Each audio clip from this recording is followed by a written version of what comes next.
Olá pessoal, vamos agora falar um pouquinho sobre como a gente vai codificar as instruções, como que eu vou representar as instruções do meu processador e por que que eu preciso codificar. Essa primeira pergunta agora, por que que eu preciso codificar, a gente tem que lembrar que múltiplas pessoas podem querer implementar um processador. Então eu posso ter aqui várias pessoas em lugares diferentes querendo implementar esse processador, um processador RISC-V, e a gente vai querer também, então esse aqui ele tem o processador P1, esse aqui tem o processador P2, mas eu vou ter também programadores em outros lugares do mundo que simplesmente vão querer fazer programas, né? Então eles vão querer escrever um código 1 e um código 2. E é muito importante que esse código aqui, depois de compilado e montado, ele seja tanto executado com esse processador quanto com esse, da mesma forma que o código que esse cara daqui escreveu, ele também possa ser executado em qualquer um dos outros, tá? Então a gente precisa ter uma codificação padronizada de instruções. Relembrando aqui, nós trabalhamos na primeira parte do curso com um outro processador, nós definimos uma codificação, a codificação mapeava bem claramente para LU, agora a gente vai fazer a mesma coisa para esse processador. A diferença aqui é que nós temos um processador maior, então por ter um processador maior, nós vamos ter que tomar um pouquinho mais de cuidado por causa do tamanho do processador. Nós estamos trabalhando aqui, nesse primeiro momento, com instruções de 32 bits. Então nós já começamos definindo uma certa restrição. Eu não consigo codificar nada que tenha um tamanho diferente de 32 bits. Aqui entra um pouco de informação para vocês. O RISC-V tem outros formatos com 16 bits ou maiores do que 32. Nós vamos focar especificamente no formato de 32 bits. E aí, eu vou pegar alguns exemplos para a gente tentar entender um pouco. Lembra da instrução de add, que a gente poderia fazer, por exemplo, add T0, T1 e T2, e de repente a gente tinha uma outra alternativa para a instrução de add, que era T0, T1 e aqui um imediato. Então nós temos já dois tipos de instrução de add, cada uma gasta uma coisa diferente. E aí a gente começa a ver algumas contas meio simples, né? Esse cara aqui é um registrador, esse aqui é um registrador, esse aqui é um registrador. Eu não sei no momento quanto de tamanho eu gasto numa instrução para codificar o registrador, mas é possível a gente esperar que vai ter um pedacinho aqui que de alguma forma a gente vai escrever T0, T1 e T2. Faz sentido? Então assim, eu vou ter um pedaço na instrução que eu vou codificar esses registradores. Mas a gente pode saber mais informações, certo? Quantos registradores nós temos?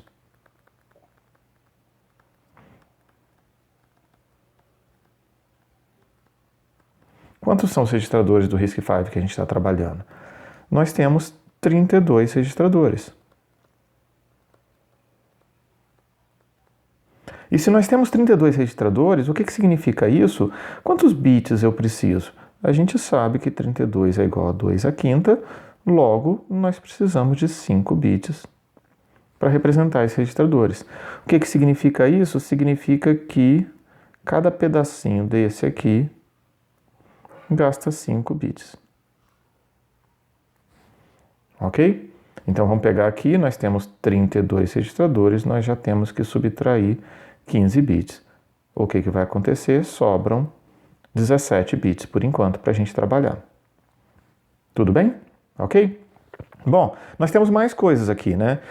Eu preciso dar um jeito de codificar a própria instrução, quer dizer, a operação que eu quero fazer, essa operação de soma, certo? E nós também vamos precisar codificar o imediato dessa outra. Então vamos pegar aqui, olha, nessa primeira instrução que nós temos, essa daqui, ok? Nós temos 17 bits sobrando, mas eu preciso codificar o add. Nessa segunda aqui, eu tenho dois pedaços aqui, então 2 vezes 5, esse cara aqui vai gastar 10 bits. E aí a gente vai ter que ter o imediato, que vai ter um certo tamanho, que eu não sei ainda, e eu vou ter que codificar esse cara aqui de um outro tamanho. E agora que entra a questão de decisões de projeto, tá? Então alguém parou, olhou, analisou uma grande quantidade de código e tomou decisões dessa codificação. Então alguém fez um estudo e chegou a algumas codificações bem relevantes e bem importantes para a gente. Em particular, nós temos que esse imediato aqui, ele vai ter 12 bits.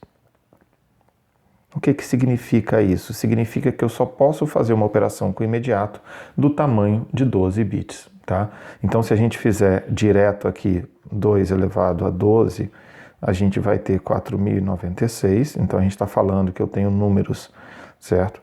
Aqui de 0 até 4.095, ou se a gente estiver falando de números positivos e negativos, né, menos 2.048 até 2047.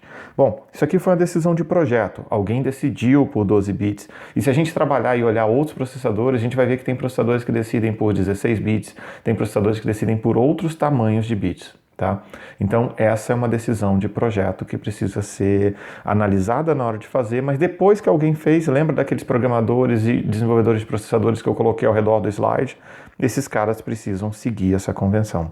Então, agora, gente, se eu tenho, ok? Se eu tenho, então, 12 bits desse lado aqui, tá? Se eu tenho 12 bits aqui e se eu tenho 10 bits aqui, significa que eu tenho 22 bits, me sobram 10 bits para codificar o meu edge.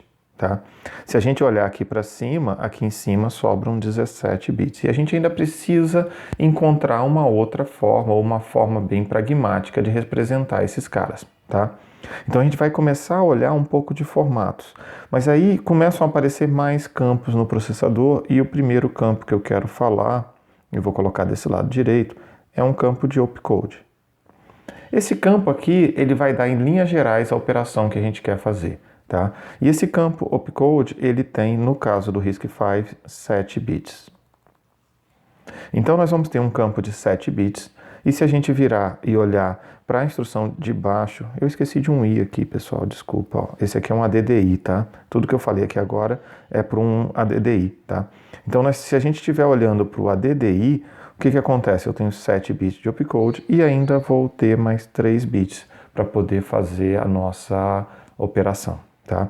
Então esse passa a ser o formato que a gente vai trabalhar, e aí eu vou olhar para esse campo e vou tentar deixar de um jeito um pouquinho organizado do ponto de vista de hardware. Relembrando o seguinte, né, vocês já desenvolveram um processador, vocês já olharam um pouco do processador antes, mas se a gente olhar só por esse momento aqui, é bem importante que seja fácil do ponto de vista do hardware achar o T0, achar o T1 e achar o T2. Tá? Quer dizer, ele tem que achar os registradores. No fundo, eu vou ter os registradores chamados de RD, que é o registrador de destino, o RS1, que é o primeiro registrador de origem, o RS2, que é o segundo registrador de origem, e de alguma forma eu vou ter o nosso imediato também. Não é um problema eu pegar campos desses registradores ou bits desses registradores e colocar em lugares diferentes, mas é um problema para a gente se a gente não conseguir pegar esses campos de forma mais automatizada ou mais facilitada, porque isso vai gerar um hardware muito mais complicado. Então, nesse momento aqui, como a gente quer um processador que roda muito mais rápido, tipicamente o que a gente vai tentar olhar é que essa codificação seja fácil de decodificar. Não necessariamente tem que ser fácil de ser escrito o programa ali, porque eu tenho um software que pode ser um pouquinho mais complexo e resolver esse problema para a gente. Tá? Então essa é a ideia geral de codificação, e aí eu vou mostrar para vocês como são os principais formatos do RISC-V. Tá? Então, como eu já tinha mostrado para vocês, a gente tem 7 bits aqui de opcode, o que nos dá 2 elevado a 7, nos dá 128 instruções possíveis. Tá? A gente tem o formato R, então aquela instrução de add nossa é do formato R, ela tem um opcode de 7 bits, tem o registrador destino, lembra que eu tinha feito o nosso add T0, T1 e T2, esse cara aqui é o T0, eu tenho o RS1, que vai ser o nosso T1, e eu tenho o RS2, que vai ser o nosso T2.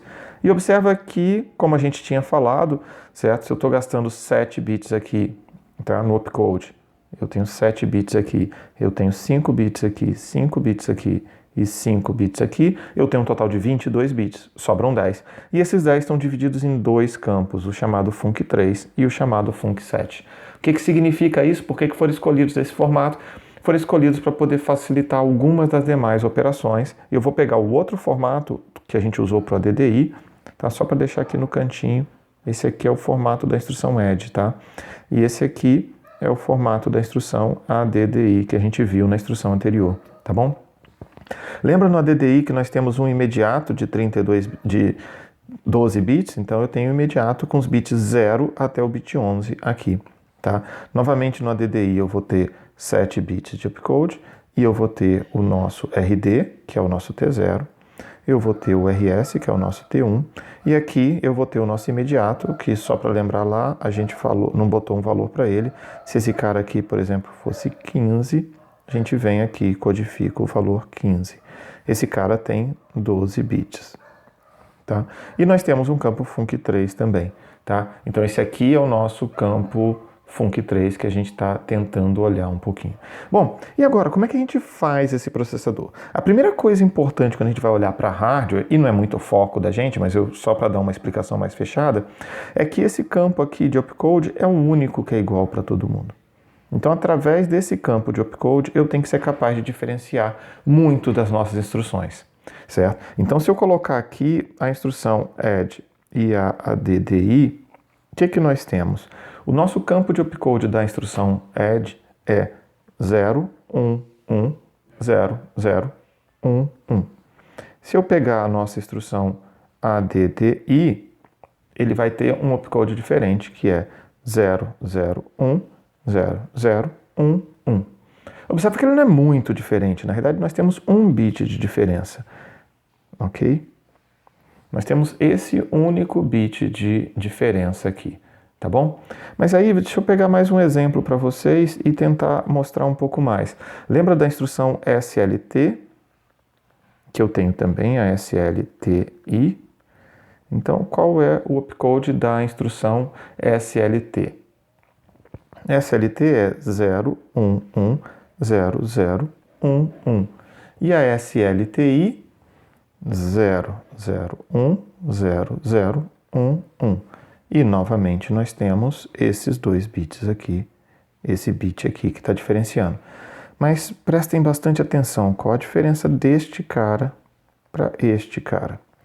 E se você olhar o add e o SLT, eles estão exatamente iguais aqui no momento. Então, o que significa isso? Significa que a gente vai ter que olhar para algum outro campo e tentar detectar. E o que acontece, na verdade, é que a gente passa a ter mais um outro campo. Então, esse aqui foi o opcode. Esse aqui é o opcode. E se a gente olhar o campo func3, que é esse campo aqui, eu vou botar até de verde aqui, né? Que é este campo aqui. Quando a gente pegar esse campo para o add nosso tem esse campo como sendo 0, 0, 0. E o SLT tem esse campo aqui como sendo 0, 1, 0. Então, assim, quando a gente fala num campo de opcode, ele tenta diferenciar as instruções. Nesse caso aqui, ele está diferenciando a instrução da instrução com imediato, mas se a gente precisar de alguma outra coisa além disso, a gente pode olhar os demais campos da instrução, tá bom?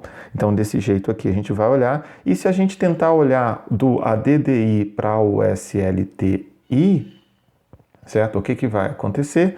Se a gente olhar direitinho, vai acontecer que o ADDI tem o campo como 000 e o SLTI também tem 0, 1, 0. Então, assim, a gente consegue diferenciar concatenando ou olhando esses campos todos quando necessário. Além disso, se eu tentar olhar por que o func7 aqui existe, certo? Onde é que eu vou achar uma diferença entre o func e o func7? Esse cara aqui, ele vai diferenciar um add de um sub. Então, o add e o sub, ambos têm o opcode. Esse aqui, 0, 1, 1, 0, 0, 1, 1, o add. O sub também tem o mesmo. O add tem o func3 igual a 0, 0, 0. O sub também tem o func3 igual a 0, 0, 0. Onde está a diferença? A diferença está no func7. O que eu tenho no func7 do add? Eu tenho 7 zeros. Eu tenho 7 zeros. E o que eu tenho no func3 do sub? Eu tenho 0, 0, 1, 0, 0, 0, 0, 0. Eu tenho uma diferença aqui, tá? Esse pedaço de decorar a codificação das instruções não é relevante para a gente aqui nessa disciplina, mas eu queria pegar essa janela aqui para mostrar para vocês. Cada instrução diferente precisa de uma codificação diferente. E se ela precisa de uma codificação diferente, a gente tem que encontrar formas de colocar isso na instrução. Então a gente vai precisar manipular essa instrução para conseguir gerenciá-la e ter o resultado bem correto. Outra coisa importante é começar a notar que existem algumas soluções de compromisso, tá? Esse formato S aqui, por exemplo, ele tem a instrução de store. A instrução de store ela escreve na memória, então ela não grava no registrador. Ela usa dois registradores de entrada, RS1, RS2, mas ela não usa o RD. Se ela não usa o RD, olha que interessante, os bits, os 5 bits do RD vieram e estão sendo usados junto com os demais bits do imediato. Tá? Lembra que eu falei para vocês que é importante que os registradores fiquem no mesmo lugar para facilitar a nossa vida, que o opcode fique no mesmo lugar?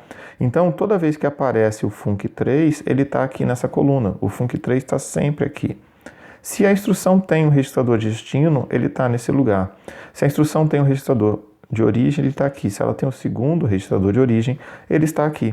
Então, com isso, a gente consegue encontrar várias codificações e a gente consegue olhar. Se a gente pegar, por exemplo, a instrução, outra instrução de imediato, a DDI, por exemplo, ele não tem o segundo registrador aqui de origem, né?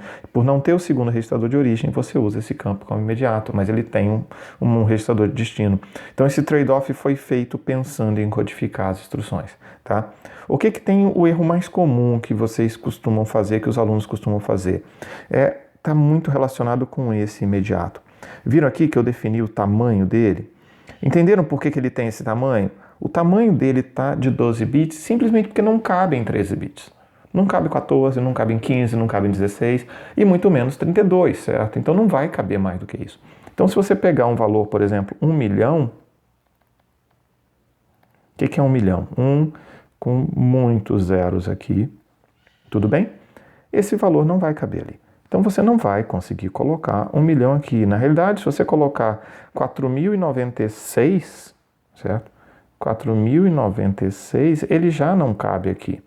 Então, nenhum desses caras podem ser colocados ali no campo de imediato. A gente vai ter que encontrar outra forma de codificar, porque esses caras não vão caber na instrução, tá? Então, esse é o grande aprendizado que a gente vai ter que ter. Você tem que trabalhar com imediatos que caibam lá. E se o imediato está sinalizado, você tem que considerar o tamanho dele sinalizado. Falou, pessoal? Então, aqui a gente falou sobre codificação de instrução e a gente falou das restrições que nós temos para codificar essas instruções. Falou? Até a próxima, então, para vocês.